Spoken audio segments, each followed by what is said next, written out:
North London derby. Where do I start? Is it the fact that Arsenal were too good, or is it the fact that Spurs were shit? And I watched the pre-match stuff, and they were saying how Spurs are being good away from home. They beat City away from home. They need to replicate what they've done against Man City. Where was what it? happened? Where the fuck was it? They just completely capitulated. I'm not going to give them any credit whatsoever because I don't see they done anything well. The press was non-existent. They didn't follow as much. If that's anything. You have to give. I'll give yourselves props because you did outplay them. Yeah, you. Do you know what, mate? You turn them upside down and tap the fucking shit out of them. Is the only way I could describe that game. It was. You are right. They weren't in it, and I thought at one point that we were watching basically like a championship team play Arsenal because there was no fight. It was like Big Brother v Little Brother. It's honestly what it was like. Big Brother just absolutely slapped your younger brother silly and reminded they are now 9. Do you know the only thing that actually made it look like a North London derby as well was a couple of the tackles? Because game-wise, you dominated the game. The goals, by the way, Eze played out of his skin. Amazing. But you just dominated. They never really looked like doing anything. All right, I do love the Richarlison goal, but that's just, I thought that was funny. We'll get into that one. But goal after goal, like what? We checked that stat that came up was that there's not been a hat-trick since like 1978. Yeah, but on the Arsenal side, fair play, by the way.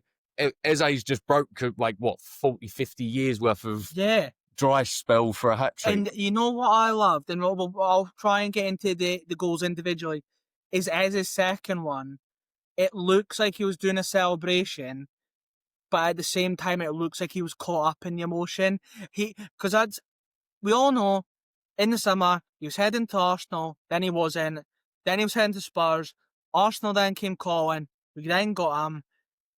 He wanted to play for Arsenal's starting team, he's done that. He's wanted to play in the Champions League for Arsenal, he's done that. His first North London derby, as an Arsenal player, and he gets a hat-trick. Yeah, and spank Spurs, yeah. Let's get into it. His first goal, we'll get into Trossard, but is his first goal Vicario? Is it the fact that he's being impeded by Trossard and Hincapié, or no, is it just poor goalkeeping? Poor goalkeeping. That's actually probably the worst I've seen Vicario be as a keeper. Don't get me wrong, I think I do agree with you. I think Eze's goals, you can't really take a lot away from them. None of them come from a blatant mistake from the keeper. It's just, the placement is amazing. I don't think you can blame it on two Arsenal players who are basically, and the problem is, mate, it's not like they were standing like a wall. They're pretty much in front of each other. But the only reason I say that is because you had it, not last week because it was the international break, but you had it Liverpool v City when Van Dijk's goal got ruled out because of being impeded, and that wasn't a fucking rolling out either. No. But there's more of a case for this one being impeded than that one. Is the problem where the rules on that? They're just not. Problem is where he was compared to where the ball went, he wouldn't have made that save anyway, in my opinion. And the problem is, no, he should. It was right. But the rest of the game proved that he can catch a cold. His other goals, they were positioned perfectly into the corner. No keeper saving them. If they were, they'd have had to anticipate that's where it was going. Yeah, placement was. But with Eze, the unpredictability of, is he going left, right, top, bottom, middle? Like, it was so good, and it was so good to see an Arsenal player that caught up in the game. Do you know what was actually good to see as well? You didn't play terrorist football. You didn't play the sit back and wait and do you know what? This is probably actually one of the first Arsenal games I've watched in a while that I've actually enjoyed watching you play football. Yeah. Because usually I'm pig sick of you by like 20 minutes in because of the fact that he's just play for a set piece. This was class. Loads of open play. All of the goals, none of the goals came from set pieces. Unreal. It was genuinely just a good game of football. I have been calling for this for donkeys. That game today was enjoyable, and it felt like it did years ago. Yeah. When we're going into games, and we're positive and we're confident and we're going to score 3-4 goals, and that's it. That we don't care how many we concede because we're going to outscore you. Yeah. That's what this team can do. Don't get me wrong. Our defensive record this season has been really good, and it really fucks me off that Richarlison goal did go in.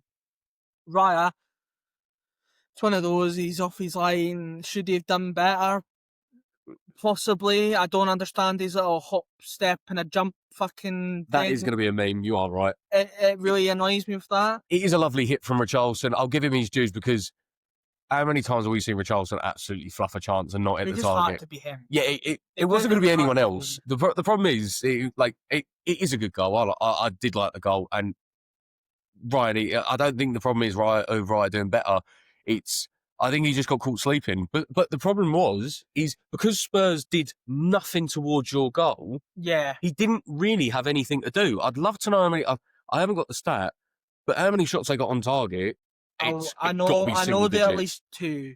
Definitely. It's 100% single. Yeah, it has to be single digits. I think it's only about 3. I know Xavi Simons got one, and obviously Richarlison with the goal got one. Yeah, couldn't tell you another one, but I think if I had to hazard guess, another one somewhere. It was mad. Yeah, but with Raya being as far off his line, it's Zubimendi, and I love that boy. I think he's class. Why is he holding on to the ball there when you're getting hunted down and you've got another Spurs player coming in? That's a lovely tackle. I said at the time, I'm normally calling for people's heads there. Yeah. Like, it's a yellow, it's get fucking sent off. It was a clean tackle for Paulinho. There was nothing wrong with it. And you know what? You do have to give Richarlison a bit of a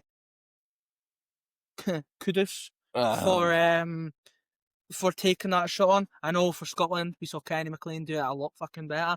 But to take it on and get it on target, and it's the fact that he didn't even look. That was the bit that done me. Richarlison has hit that, and then he just wandered off. And you just sit there going, he's that cocksure that's going in. And I'll give him his dues with that. But he was the only one. It went in, and he got the ball. He was like, right, we're 3-1 down, but let's fucking go. How many times have we seen this in any game, including an North London derby, where games have turned on their head with moments like that? And you felt Richarlison was the only one kind of being like... Kudus was missing. Let's fucking go. He might as well have not been on the pitch. Like the only time I saw him was leaving the pitch. Yeah. Genuinely, he did nothing. The only time I saw Doggy was when he had his hands all over Saka. And Timber. That fucking lying on Timber and shoving him back down. I didn't know if he was wanting a fight or make love. Yeah. I don't know what he was doing, mate. It's a fucking weird one. Do you know what? Genuinely, if you're a Spurs fan going into that, and I would like to say any London game, any game at all, I always feel relatively up for. All right, I don't like playing at home because we never seem to do well at home. Mm-hmm. But like going away, I'm happy to go anywhere. Yeah. But I think as a Spurs fan, you've got to be sitting there and you go, that's a North London derby, and you've just been taught out a lesson in football, and it's mad. And I think you're right. I think the only player that actually showed a bit of like actual momentum after that goal went in was Richarlison. Yeah. Everyone else was missing. Xavi Simons came on, and the only thing he done was get kicked in the head by Rice. Yeah. It sparked a little kerfuffle. Yeah. Which I want to get into, by the way. Mike Oliver, he was not giving Declan Rice a card before Pedro Porro run the half length of the pitch to get in Rice's face to cause that little scuffle. I do think it is a card. Oh, no, it absolutely is. But my problem is Michael Oliver wasn't giving it until it kicked off. So is it the fact that someone's got in his ear and told him? Like, not a player, but like a linesman told him this is happening? Or is it the fact that, because he has clattered Simmons. Like, he has absolutely... I don't think it's a case of it's the foul. I think the foul, it is a yellow. It's the little... It's not quite need him a force, but he's kind of like brushed his chin against Xavi Simons' head as he's going past. Kind of being like... Well, it's the way he's shouted down at him, isn't he, as well. The thing is, though, it's actually good to see a bit that side of Rice had been missing for so long. So to actually just see a little bit of spite. Because he tries to be too Mr. Nice Guy. No, fuck that. Go fucking through something. Yeah. It's a North London derby. Where was this from Spurs, by the way? Romero, anyone, just get stuck in. And none of them, like, mate, I'm not kidding you, right? If I am 4-1 down, I'm going through the back of someone towards the end of the game. I don't care. Give me a red card. Fuck it. It's a North London derby, mate. You're taking someone with you. Yes, someone is coming with me. Oh, Saka, done. It doesn't matter who it was. Yeah. You need to make a statement, and they didn't fight for it, mate. You guys deserve the result. You mentioned it as well. Spurs had the ball at the back in their defence, and they just looked bewildered. They just looked confused of what they were supposed to do. And again, is that just how good Arsenal were at setting up to play against them, or is it the case of the tactics just weren't up to scratch for the game against Arsenal? But then again, I said it at the start, they beat City. Manchester City. Yeah. 2-3 games into the season, didn't just beat them, fucking slapped them. And then they've rocked up to the Emirates with possibly the same tactics, but had no plan B. I think I do think it is a mixture. I don't think you can take the credit away from you guys of you outplayed them. You played good football so like I would give you that as praise. But Tottenham, it was like they didn't realise it was a derby. Yeah, you're right. They've beaten City. So, like, when you sit there and you go, well, you won a trophy last year. All right, you didn't finish off well in the league. You then beat City at the beginning of this year. Maybe there's something coming out of Frank. And then, problem is, mate, I guarantee if you ask a Spurs fan tonight, would they have either got spanked by City and beat you lot, or to have the results go the way they were? They'd trade that every day of the week. Yeah. Because that is actually, do you know what, genuinely, for someone who's from London as well, that's a pathetic outing for a London derby. Yeah. If we turned up and we got slapped like 5-0 by yourselves and we didn't even get like 3 shots on target, that's mad. Another thing I want to touch on, and there's two, but the one, if you saying you're from London, is it was mentioned quite a few times and it was shown on TV, the empty seats of the Spurs fans and that they're leaving. Why the fuck would you want to stay when your team isn't playing football? They're not playing like European champions, which is my other point, is the fact of one of the pundits, I can't remember who it was who was actually the Spurs. Les Ferdinand, I think. Was it Les Ferdinand? He turned around and said, you have to remember, this is a team last season that finished 17th or 16th, whatever the fuck it was. Yeah, you're all good to say you're European champions, though. Yeah. So what one is it? Is it the fact that you were shit and finished 17th, or you're one of the champions of Europe? I'd agree with you. What one is it? You can't have it both ways. No, and the problem is I've spoken about that narrative that Sky try and paint. All the fans are leaving early. Yeah, because we've been fed dross for the last 70 minutes. The problem is, right, when I go down, I don't leave, but I understand fans that do leave. It's a North London derby. Spurs were never in the game. You've been absolutely pounded since minute 1. Yeah, all right. They've either sodded off down to the pub or they've got the train home because they're sitting there going, well, we're not going to come back. Because let's face it, after the goal, Richarlison scores that miraculous goal out of nowhere. Yeah. And then you just sit there going, if this is going to become a game now, Spurs need to absolutely hit the next level. They did nothing. They need to go full send. Oh, they didn't do anything. They needed to just fucking game plan out the window. Let's try. Because I don't think it's a difficult one because it's North London derby. But for Arsenal, if it was the other way around, and it was the fact that Mikel Arteta went, you know what, we're not going to play high press, we're not going to play a low block. Go out and do what you want. We're 3-1 down. Let's try and get back in this game.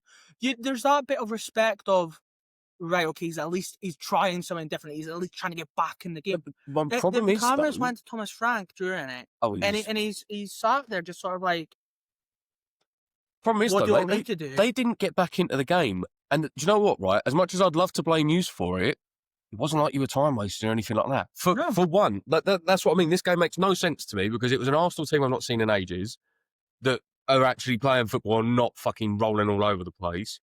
And Spurs they're more toothless than us. And that's saying something, but considering we don't score a lot. All right, I know we got 2 in the first half.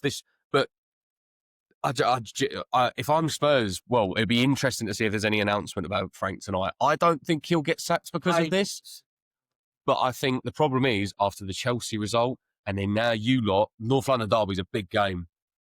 It is, but it's also a game where anything can happen. Because it's a banana peel of a game. It is, anybody can, but not like that.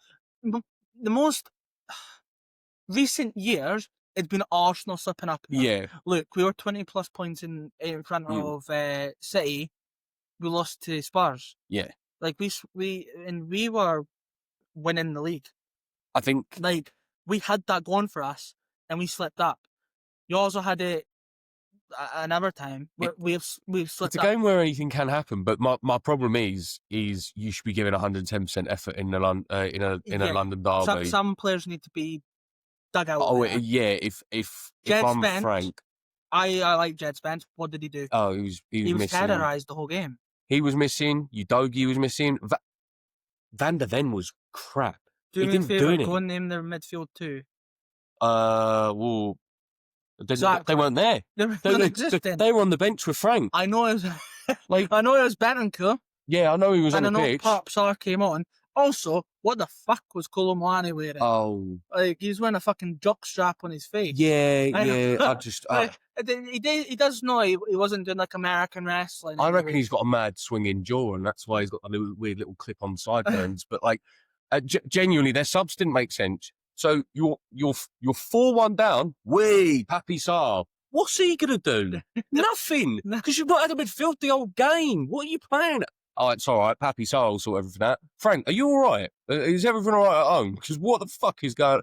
Genuinely, as soon as I saw their subs coming on, and you sit there going, there's no point in taking Kudus off because, well, he's already off the pitch. You know what I mean? He was useless. Did he even get a run in? Cheers for the 50 mil, lads. Yeah, enjoy that. I think he committed a foul. It's probably the only thing he did. It was fucking useless. Calafiori, by the way, would have been licking his lips.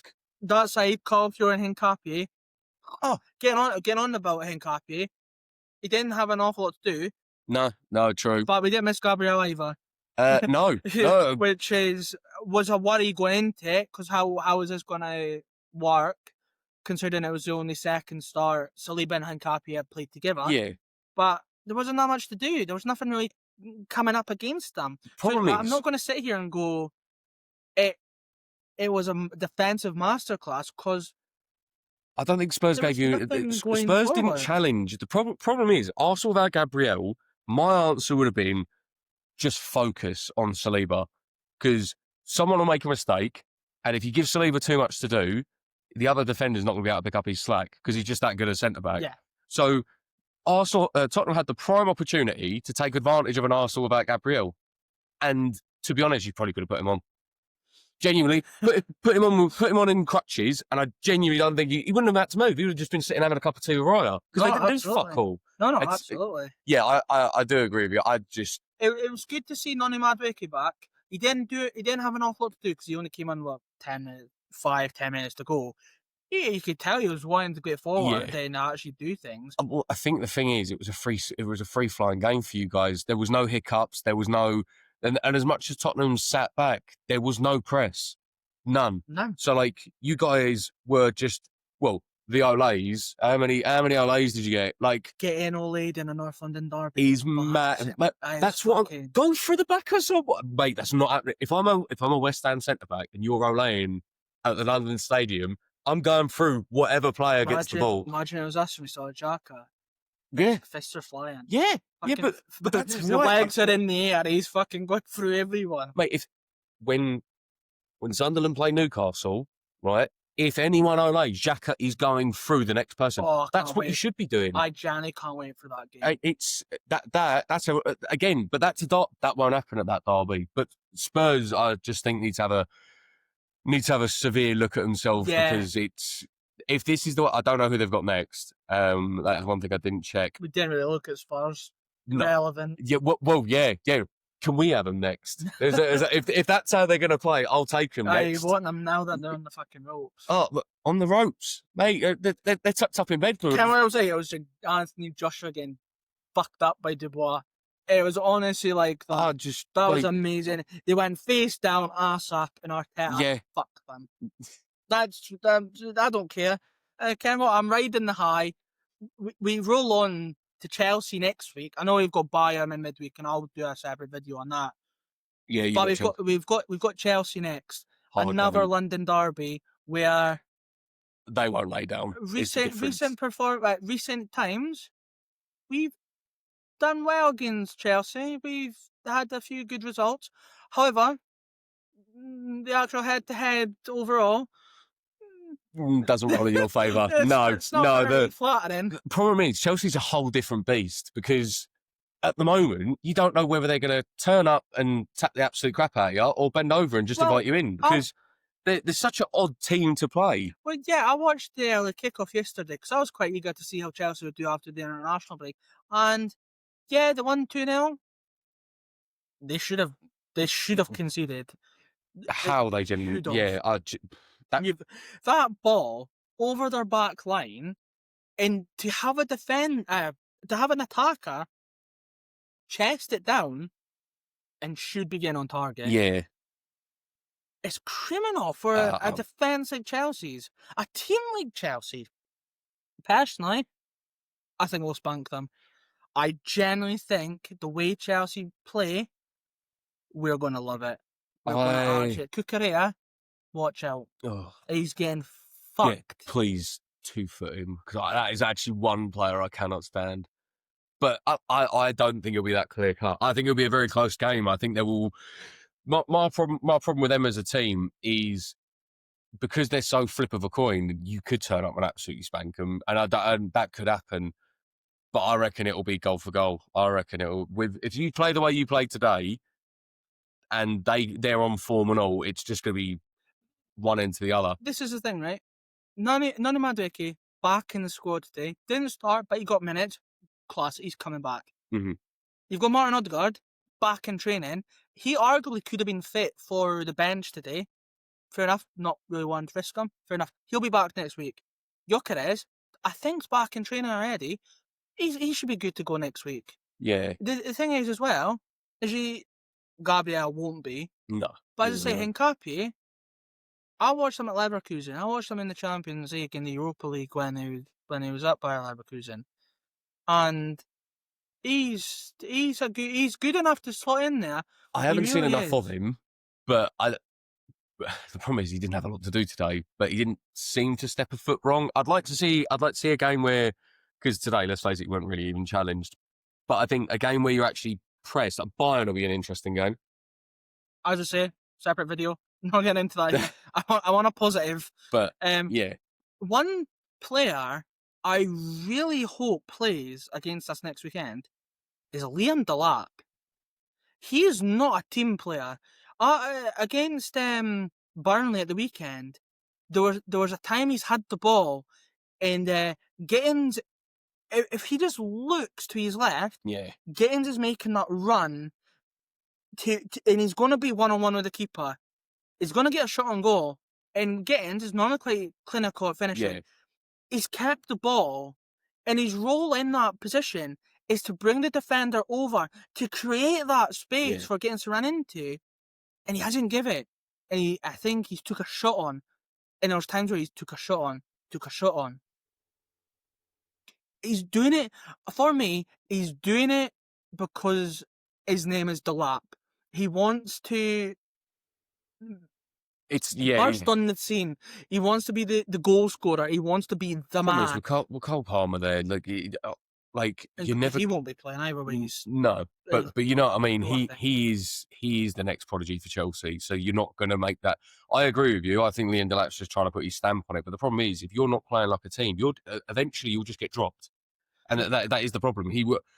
I think it'll be a closer game than today, but I think you might just edge it. Chelsea might surprise me, and they might come out and meet you toe for toe. I'd be surprised because, I don't know how they didn't concede in the early. 3-0. Arsenal will beat them 3-0. I don't think they're conceding. The goals they conceded, the goals they scored, at Turf Moor, I don't see them scoring against us. I think 3-2. And I think that could go either way. I would probably say you guys, the way that you guys are playing at the moment. It's a bigger game than a London derby, considering Arsenal are 6 points clear of them now. Yeah. They beat them next week, they go 9. Yeah. They lose, they're only 3 points behind. Yeah. Yeah. Well, Chelsea have the squad, the fundamentals to challenge. I know there's a narrative of Liverpool and City. Well, the problem is they both dropped points this weekend. Well, exactly, but there's a narrative that it's a free horse race. Yeah. Let's not be stupid and kind of discredit Chelsea. I know I said we're going to beat them 3-0, but Chelsea are still a good side. Yeah.